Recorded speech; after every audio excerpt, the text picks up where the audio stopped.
we're going to be talking about the 3 parts to making a day successful. I want to make this as simple as possible. And I want to think of a day that we have. We want every day, if you were to take a step back and zoom out of a day, what you want is really just to have a good day, right? Like we want to feel good. And, we all want success. We all want love. We all want joy, peace. We want to make a ton of money, have a ton of fun, travel the world, buy some cool shit. Like we want all of that. But if we were to sort of say, hey, is there one thing that you want in life? It's like, I just want to be happy. I want to feel good. I want to feel fulfilled.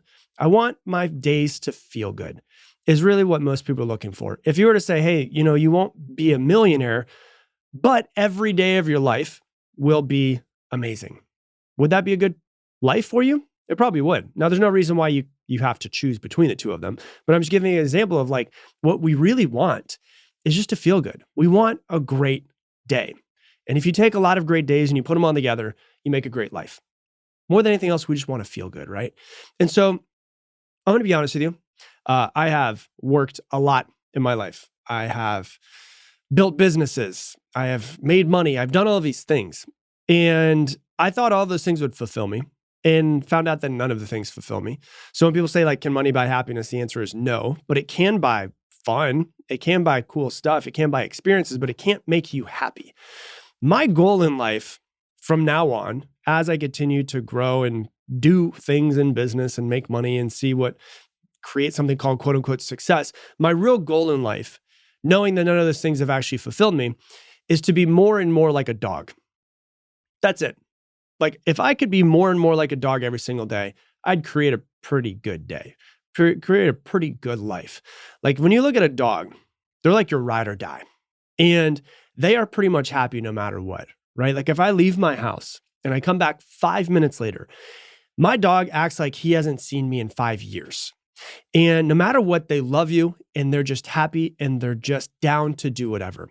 And when we feel good as a person, we come from a better place. And when we come from a better place, it makes it easier to create a better life. If we feel like shit, it's much harder to create an amazing day and much harder to create an amazing life. So if we could just concentrate on feeling good, feeling full, feeling fulfilled, and we could concentrate on that every single day and come from that place, it makes our actions that we take even better every single day.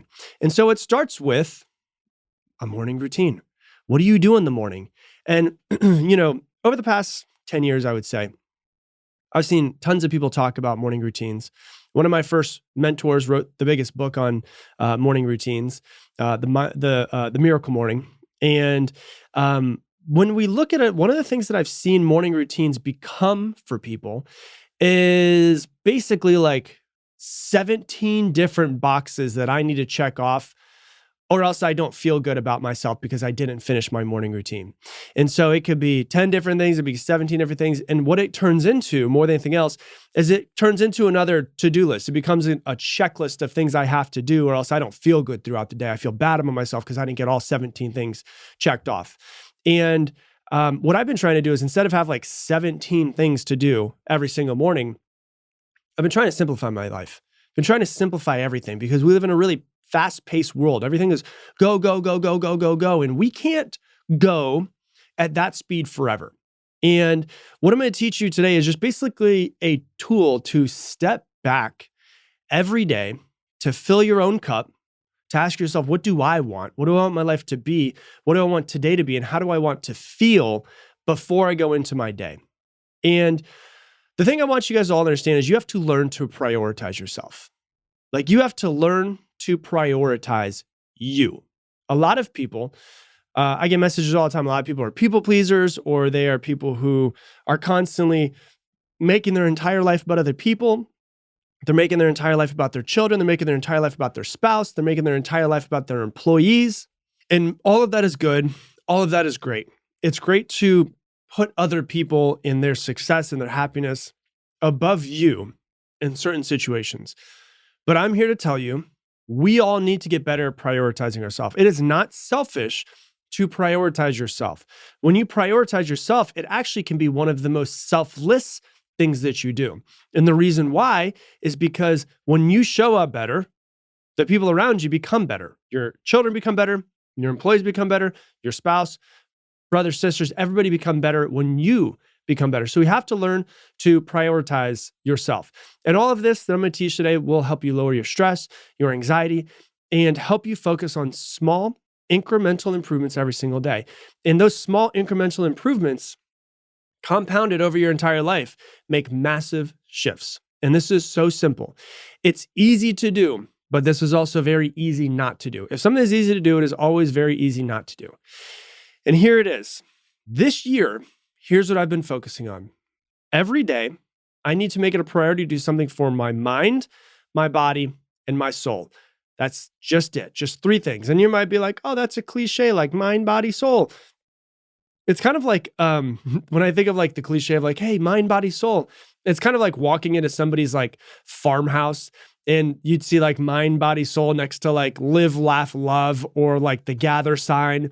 And they're cliches because cliches are true, right? And so each day I need to do something, preferably in the morning before I do anything with anybody else, before I turn on my phone, before I talk to anybody else. I need to do something for my mind, for my body, and for my soul. And that's it. And if I do that, it's really weird. Everything else seems to work itself out. And I come from a better place to work through some of the challenges and some of the issues that might pop up or arise. And it makes everything easier to kind of work itself out or become easier for me because I filled my cup and I'm coming from a better place. So let's talk about them. These are kind of my thoughts around it. I want to help you thought jog of what you could do for your mind, your body, your soul. So for me, what I think for my mind, there's 2 real big pillars for my mind, and I don't have to hit both of them every single day. I've just got to hit one of them per day. One of them is reading. I'll read for 15 minutes. It's not a certain amount of pages and any of that type of stuff. It's just like, hey, I need 15 minutes just to work on my mind and to sit there and to read and to learn something new. Because when I learn something new, I become inspired to then take that and teach somebody else or take that and use it in my life. So reading is a really big pillar for me, and I do that a lot. Another really big pillar that's under the mind is journaling. Now, if I have time, I will read and journal, but that doesn't always work out. And so journaling is just sitting down and simply journaling through how I'm thinking, how I'm feeling, some of the challenges that I've had, some of the wins that I've had, things that I'm grateful for, what would make today amazing, what I want in my business and my relationships and my body and my life and all of that stuff.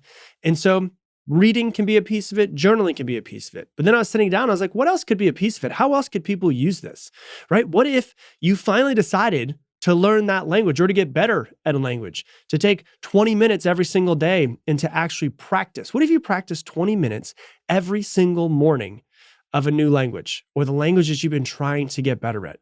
If you look at it, that's over 2 hours a week.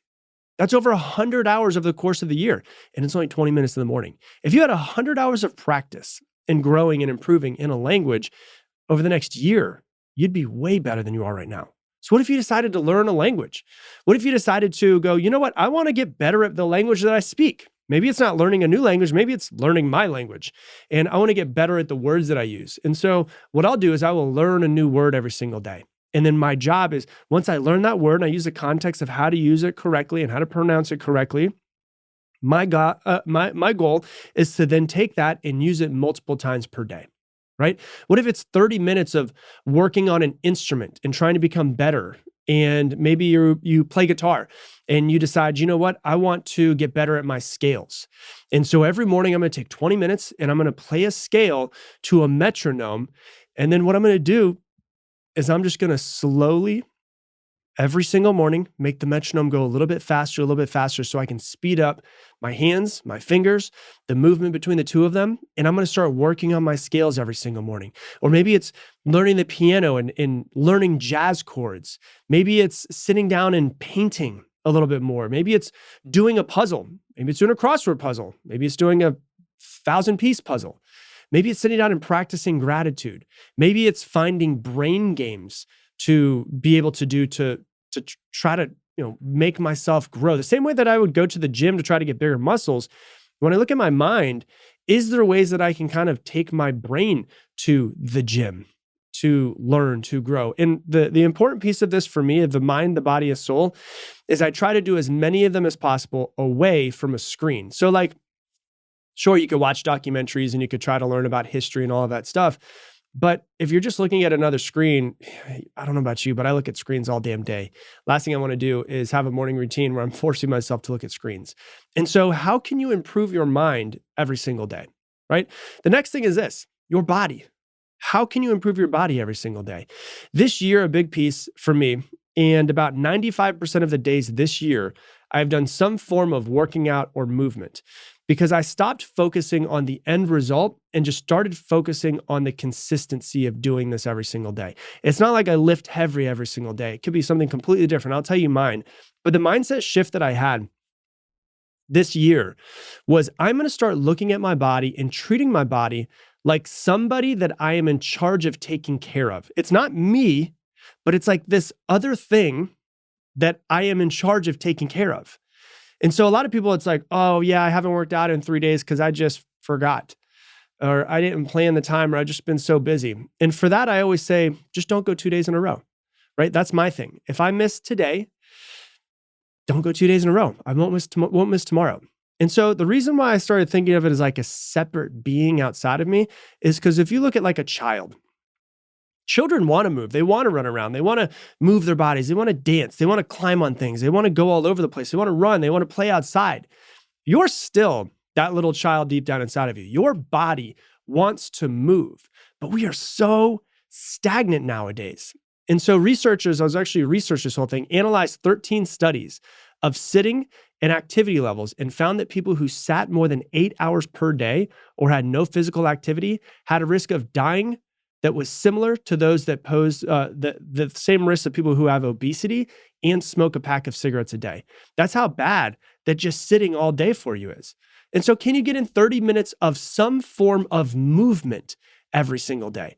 That's what I've been looking at, right? So some days, 3 days a week, it's like I lift heavy.